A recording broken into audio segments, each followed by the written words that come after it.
শুকর আদায় করা। এটা এত বড় একটা গুণ যাকে আল্লাহ রাব্বুল আলামিন কৃতজ্ঞতা স্বীকারকারী অন্তর দিয়েছেন, সে হচ্ছে পৃথিবীর ধনী মানুষ। চলতে ফিরতে উঠতে বসতে সবসময় আমরা আল্লাহ পাকের নিয়ামতগুলো স্মরণ করব এবং সবসময় বলতে থাকবো আলহামদুলিল্লাহ, বলতে থাকবো আলহামদুলিল্লাহ। আল্লাহুম্মা লাকাল হামদ হামদান কাসীরান তাইয়িবান মুবারাকান ফীহি কামা ইয়ানবাগী লিজালালি ওয়াজহিক ওয়া আযীমি সুলতানিক। আল্লাহ পাকের শুকরিয়া যে যত বেশি আদায় করবে, আল্লাহ পাক বলেছেন লা ইন শাকারতুম লা আযীদান্নাকুম, তোমরা আমার শুকরিয়া আদায় করো আমি তোমাদের প্রতি আমার নিয়ামতকে বাড়াই দিব।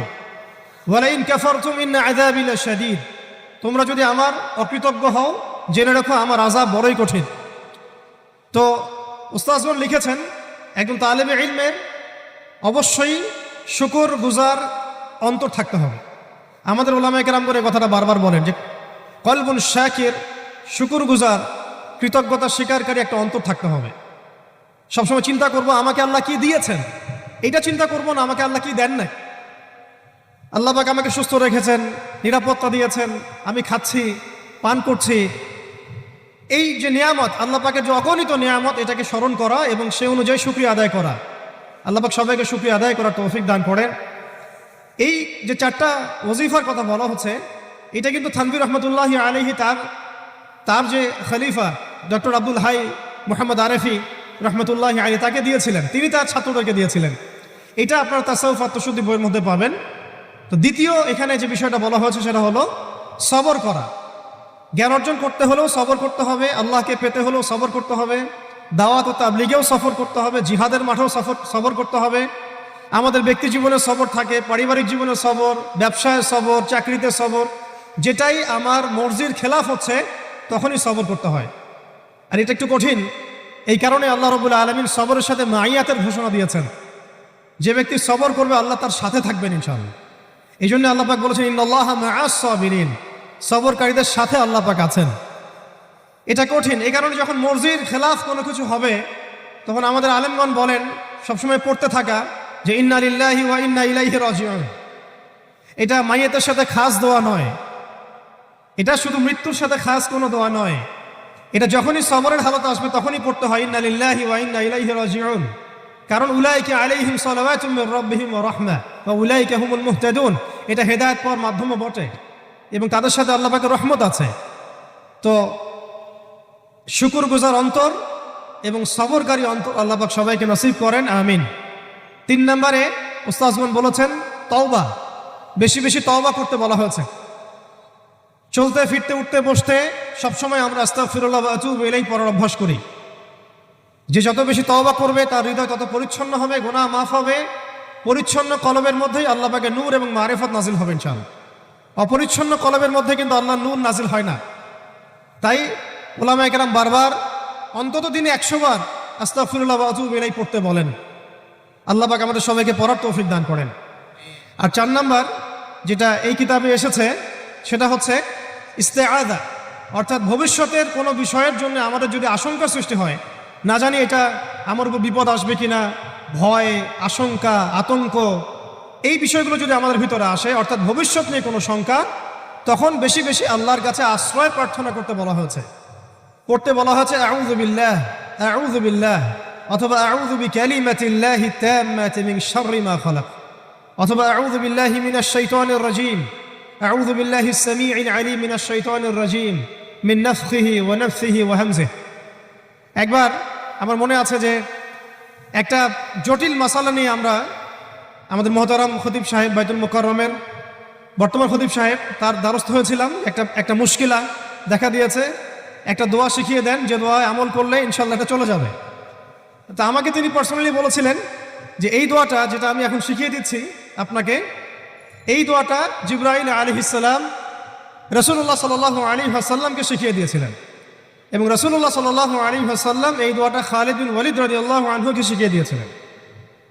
তো শোনার এবং শেখার খুব আগ্রহ ছিল, তা আমি লিখে নিচ্ছিলাম এবং নোট করছিলাম। এই দোয়াটা যদি আপনারা পড়তে পারেন, ভবিষ্যতের যে কোনো শঙ্কা, আশঙ্কা, বিপদ আপদ, বালা মুসিবত, এই বিষয়গুলোর ব্যাপারে আল্লাহর পক্ষ থেকে একটা সাকিনা এবং সুকুন হৃদয় নাজিল হবে ইনশাআল্লাহ। একটু বড়, যেহেতু এখানে তালেবে ইলমগণ অনেক, তারা তো শুনলেই মুখস্থ করতে পারবেন, তাই আমি নোট করে আনছি। এবং জ্ঞান তো লুকিয়ে রেখেও লাভ নাই, প্রচার করলেই লাভ। আপনারা আমল করলে আমি নাকি পাবো ইনশাআল্লাহ। তো এই দোয়াটা হচ্ছে আউযু বিকালিমাতিল্লাহি তাম্মাতিল্লাতি লা ইউজাবিজুহুন্না বাররুন ওয়ালা ফাজির মিন শাররি মা খালাকা ওয়া যারআ ওয়া বারআ ওয়া মিন শাররি মা ইয়ানজিলু মিনাস সামাই ওয়া মা ইয়া'রুজু ফিহা ওয়া মিন শাররি মা যারআ ফিল আরদি ওয়া মা ইয়াখরুজু মিনহা ওয়া মিন শাররি ফিতানিল লাইলি ওয়ান নাহার ওয়া মিন শাররি তাওয়ারিকিল লাইল ইল্লা তাওয়ারিকান ইয়াতরুকু বিখাইরিন ইয়া রাহমান। এই দোয়াটার উপর আমল করতে থাকেন, দেখেন ভবিষ্যতের আশঙ্কা দূর হয়ে যাবে ইনশাআল্লাহ। আল্লাহ পাক আমাদের সবাইকে 4টা গুণ হাসিল করার তৌফিক দান করেন। এইগুলো নিয়ে লম্বা কথা বলা যায়, আমি সংক্ষিপ্ত করে বললাম যে আল্লাহ পাক আমাদেরকে জীবনের উদ্দেশ্যটাকে ফিক্স করার তৌফিক দান করেন, যে আমরা পৃথিবীতে এসেছি আল্লাহর ইবাদত করতে এবং তার দিন কায়েম করতে। এবং এই মিশনে আমাদের প্রথম দরকার হচ্ছে দ্বীনি ইলম অর্জন করা, এবং এটা একটা লম্বা সিলসিলা, এই ব্যাপারে তাড়াহুড়া না করা। এবং 3 নাম্বার, বুজুর্গ ওলামায়ে কেরামদের সোহবতে থেকে দিনের জ্ঞান হাসিল করা। এতে করে জ্ঞানের সাথে সাথে আধ্যাত্মিকত্ব হাসিল হবে ইনশাআল্লাহ। আর আধ্যাত্মিকত্ব হাসিল না হলে বাইরের চোখ দিয়ে যদি আমরা দেখি, তাহলে এই বিশ্বটাকে চিনতে, বুঝতে এবং সমাধান বের করতে আমরা বেগ পাবো। এবং কোনো কোনো ক্ষেত্রে আমরা সত্যকে মিথ্যা মনে করতে পারি, মিথ্যাকে সত্য মনে করতে পারি। আল্লাহ পাক আমাদের খিদির আলাইহিস সালামের দৃষ্টিভঙ্গি দান করেন, আমিন। আর 4 নাম্বার, প্রত্যেক তালেব ইলমের এবং যারা আল্লাহর পথের সেনানী হতে চান, হতে চাই, আমরা মুজাহিদ হতে চাই, মুবাল্লিগ হতে চাই, মুহাদ্দিস হতে চাই, বা দ্বীনের পথে আমরা শহীদ হতে চাই, এই তামান্না যাদের আছে তাদেরকে এই 4টা গুণ হাসিল করতেই হবে। আল্লাহ পাক তৌফিক দান করেন। 1 নাম্বার শুকর, 2 নাম্বার সবর, 3 নাম্বার তাওবা এবং 4 নাম্বার ইস্তেআযা বা আশ্রয় প্রার্থনা। আবার বলছি, 1 নাম্বার শুকর, বেশি বেশি শুকরিয়া আদায় করা, 2 নাম্বার সবর করা, 3 নাম্বার হচ্ছে পূর্বের পাপের জন্য তওবা করা, এবং যখনই পাপ হবে তখনই তওবা করা। ওলামায়ে কেরামগণ বলেন যে সকাল সন্ধ্যা সাইয়্যিদুল ইস্তিগফার কখনো না ছাড়া, সকাল সন্ধ্যা সাইয়্যিদুল ইস্তিগফার কোনো অবস্থায় যেন না ছাড়া। এটা নিশ্চয়ই আপনাদের মুখস্থ আছে। আল্লাহুম্মা আনতা রাব্বি লা ইলাহা ইল্লা আনতা খালাকতানি আনা আবদুক ওয়া আনা আলা আহদিকা ওয়া ওয়া'দিক মাসতাতা'তু আউযু বিকা মিন শাররি মা সানা'তু আবুউ লাকা বিনি'মাতিকা আলাইয়া ওয়া আবুউ বিযানবি ফাগফির লি ফাইন্নাহু লা ইয়াগফিরু যুনুবা ইল্লা আনতা। এই দোয়াটা কখনো না ছাড়া। এবং যখন পূর্বের কোনো পাপের কথা মনে হয় যে এতদিন আগে আমার একটা পাপ হয়ে গিয়েছিল, মনটা একটু খারাপ হতে পারে, চোখে পানি আসতে পারে, ইমিডিয়েটলি পড়তে বলা হচ্ছে আস্তাগফিরুল্লাহ ওয়া আতুবু ইলাইহি, আস্তাগফিরুল্লাহ ওয়া আতুবু ইলাইহি। আল্লাহ পাক সবাইকে খাস তওবা করার তৌফিক দান করেন। এবং 4 নাম্বার হচ্ছে আমাদের জন্য জরুরি, সেটা হলো ইস্তেআযা বা আল্লাহ পাকের কাছে আশ্রয় প্রার্থনা করা। আল্লাহ রাব্বুল আলামিন আমাদের সবাইকে তার কাছে আশ্রয় প্রার্থনা করার তৌফিক নসিব করেন, আমিন। 5 নাম্বারটা হচ্ছে যে চলমান যে ফিতনাগুলো আছে আমাদের সামনে, এই ফিতনাগুলোকে কাগজে কলমে আইডেন্টিফাই করা। আমি সহজ করে দিই আপনাদের জন্য। আমাদের সামনে ফিতনাগুলো কয়েকটা ক্ষেত্রে বিভক্ত। একটা হচ্ছে ব্যক্তিগত ক্ষেত্রে ফিতনা, একটা হলো আমাদের শিক্ষা ক্ষেত্রের ফিতনা, একটা হলো আমাদের অর্থনৈতিক ক্ষেত্রের ফিতনা, একটা হলো সাংস্কৃতিক ক্ষেত্রের ফিতনা, একটা পারিবারিক ক্ষেত্রে এবং একটা রাষ্ট্রীয় ক্ষেত্রে, এবং এর চেয়ে বড় পরিসরে আছে বৈশ্বিক ক্ষেত্রে কিছু ফিতনা। এই ফিতনাগুলোকে আমাদেরকে কাগজে কলমে এবং আল্লাহর নূর দিয়ে, কোরআন সুন্নাহর চোখ দিয়ে আইডেন্টিফাই করতে হবে এবং সেগুলোকে সমাধানের পথ খুঁজে বের করতে হবে। আল্লাহ পাক আমাদের সবাইকে তৌফিক দান করেন, আমিন। আমাদের যে গন্তব্য, যে আমরা চাই আল্লাহর জমিনে দিন কায়েম হোক, এই গন্তব্যে ইস্তেকামা ধরে রাখা বা ধারাবাহিকতা বজায় রাখা।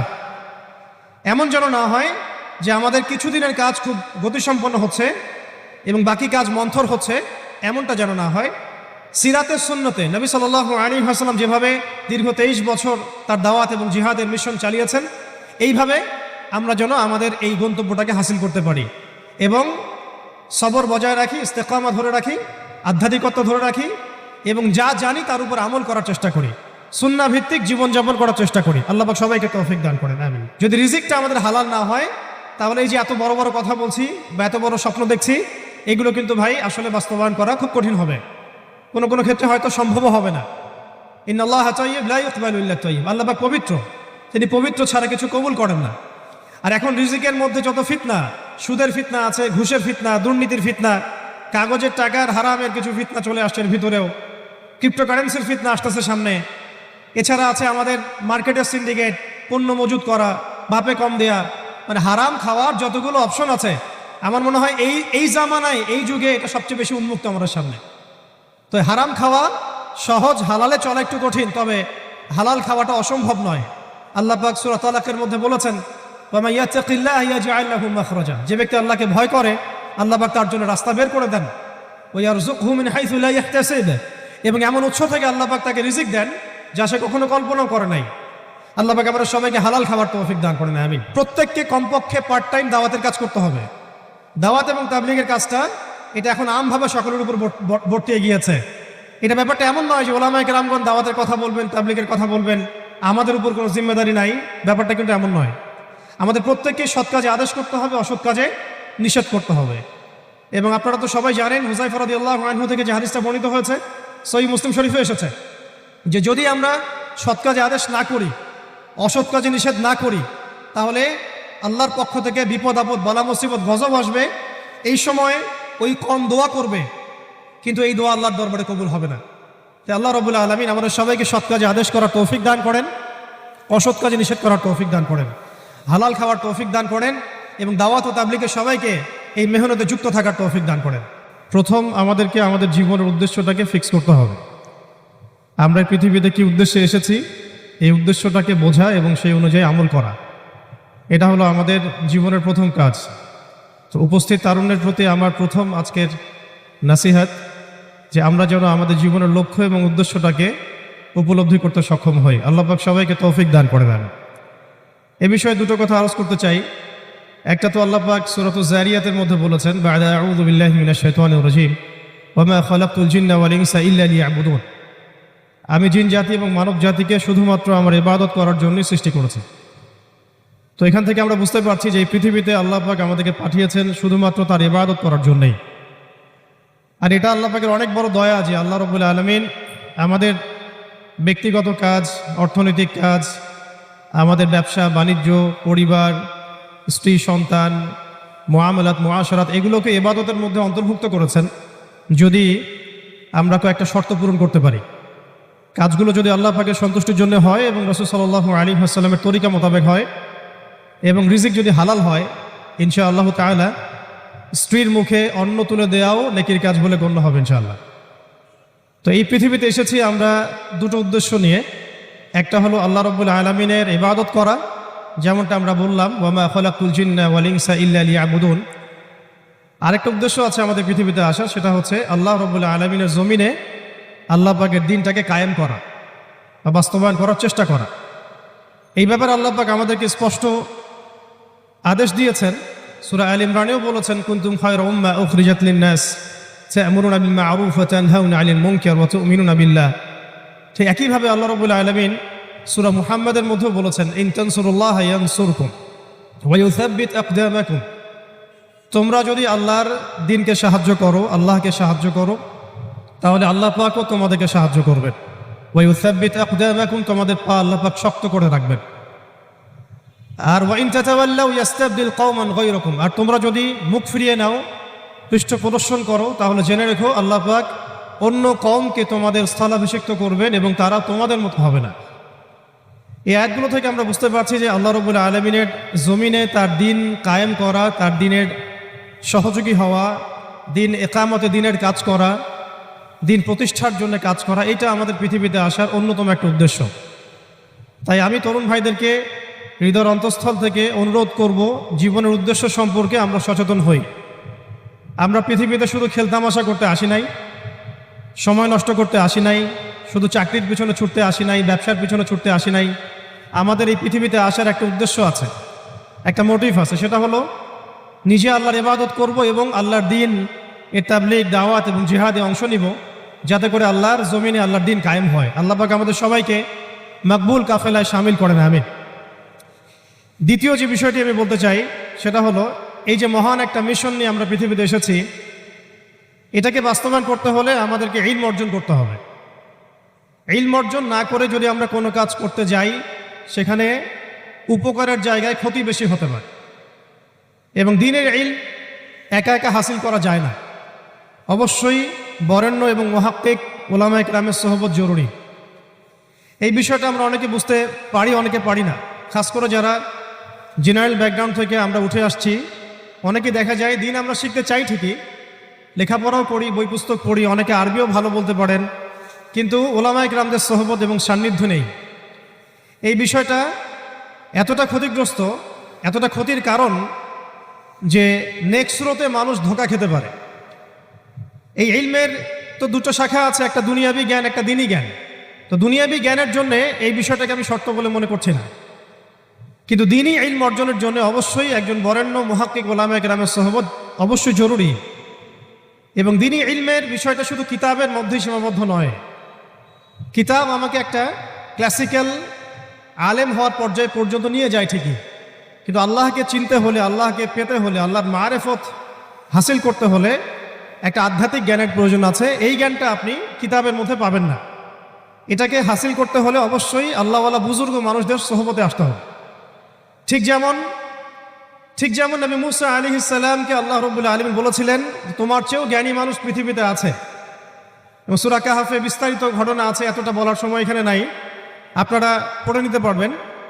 মুসা আলাইহিস সালাম যুগ যুগ সফর করেছেন সেই ব্যক্তিকে পাওয়ার জন্যে যাকে আল্লাহ রাব্বুল আলামিন তার পক্ষ থেকে খাস করে জ্ঞান দিয়েছেন। সেই ব্যক্তির নাম খিদর আলাইহিস সালাম। তিনি এমন কিছু দেখছেন খিদর আলাইহিস সালাম, যেটা মুসা আলাইহিস সালাম বুঝতে পারছেন না। মুসা আলাইহিস সালাম নবী হওয়ার পরেও বুঝতে পারছিলেন না কেন নৌকা ফুটা করা হচ্ছে, কেনই বা বাচ্চাটা করা হলো, আর কেনই বা দেয়ালকে নির্মাণ করা হলো। খিদর আলাইহিস সালামকে আল্লাহ রাব্বুল আলামিন এমন আধ্যাত্মিক জ্ঞান দিয়েছিলেন, আল্লাহর মারেফত দিয়েছেন, তিনি এমন কিছু দেখতে পাচ্ছেন দূর পর্যন্ত যেটা মুসা আলাইহিস সালাম বুঝতে পারছেন না। হাদিসের মধ্যে তো এটাও এসেছে, সেদিন যদি মুসা আলাইহিস সালাম এত প্রশ্ন না করতেন তাহলে হয়তো আরো অনেক জ্ঞান জানা যেত, কামা ক্বালা আলাইহিস সালাম। এই কারণে আমি তরুণ প্রজন্মকে নসিহত করতে চাই, দ্বীনি ইলম অর্জন করছি, মাশাআল্লাহ, বই পুস্তক পড়ছি, অনেকে অনেক প্রতিষ্ঠানেও পড়ছেন, তবে অবশ্যই মাথার উপরে মুরব্বী ওলামায়ে কেরামদেরকে রাখতে হবে। এটা ব্যতীত যদি আমরা দ্বীনের কাজ করতে চাই, কথা বলতে চাই, বা দ্বীনের কোনো দাওয়াত তাবলীগ বা বিষয় আমরা ফিকির করি, সেখানে আমরা নিজেরাও বিভ্রান্ত হতে পারি, মানুষকে বিভ্রান্ত করতে পারি। তাই এটা হচ্ছে আমার দ্বিতীয় নসিহা আমাদের তরুণ ভাইদের প্রতি। আল্লাহ পাক আমাদের সবাইকে বরেণ্য ওলামায়ে কেরামদের সোহবত নসিব করেন, আমিন। আমরা এখন অনেকেই অনলাইন কেন্দ্রিক চিন্তাভাবনা করি, অনলাইনে কে কত ভাইরাল, কার কত ভিউজ বেশি হয়, হ্যাঁ, কার ফ্যান ফলোয়ার্স কত বেশি, এগুলো আমাদের কাছে এখন হকের মানদণ্ড হয়ে গেছে, অনেকের কাছে, সবার কাছে নয়। তো এটা একটা মুসিবত, এটা খাসারা। মনে রাখবেন, বরেণ্য ওলামায়ে কেরাম এবং আল্লাহর ওলিগণ নিজেদেরকে এত জাহির করেন না, তারা নিজেদেরকে লুকিয়ে রাখতে চান, তারা ইজহার করা পছন্দ করেন না, তারা হক এবং বাতিলের মধ্যে মিশ্রণ ঘটান না, তারা হক এবং বাতিলকে স্পষ্ট করে দেন। তারা পৃথিবীতে মাজলুম হন, নিভৃতচারী হন, তাদের অবস্থা তো এমন হয় যে তারা দিনের বেলার ঘোরসাওয়া, রাতের বেলার দরবেশ। তো এই ব্যাপারে ইমাম মালিক রহমতুল্লাহি আলাইহির একটা কওল আছে, জ্ঞান কারো কাছে আসে না, জ্ঞানের কাছে যেতে হয়। তাই আমাদেরকেও সেই রকম বুজুর্গ আলেমকে খুঁজে বের করতে হবে। এমন নয় যে আপনার ঘর পর্যন্ত তিনি হেঁটে আসবেন, এমনটা নাও হতে পারে। তা আল্লাহ পাক আমাদের সবাইকে জ্ঞানের কাছে যাওয়ার তৌফিক দান করেন, আমিন। এরপরে আসি যে এই জীবনের উদ্দেশ্যটাকে ফিক্স করা এবং জ্ঞান অর্জনের যে এই সিলসিলা, এটা একটা লম্বা সিলসিলা। জ্ঞান অর্জনের ক্ষেত্রে তাড়াহুড়া করা যাবে না যে আমি 5 বছরের মধ্যেই আলেম হয়ে যাব, 10 বছরের মধ্যে আমি মুফতি হয়ে যাব, এইভাবে চিন্তা করা যাবে না।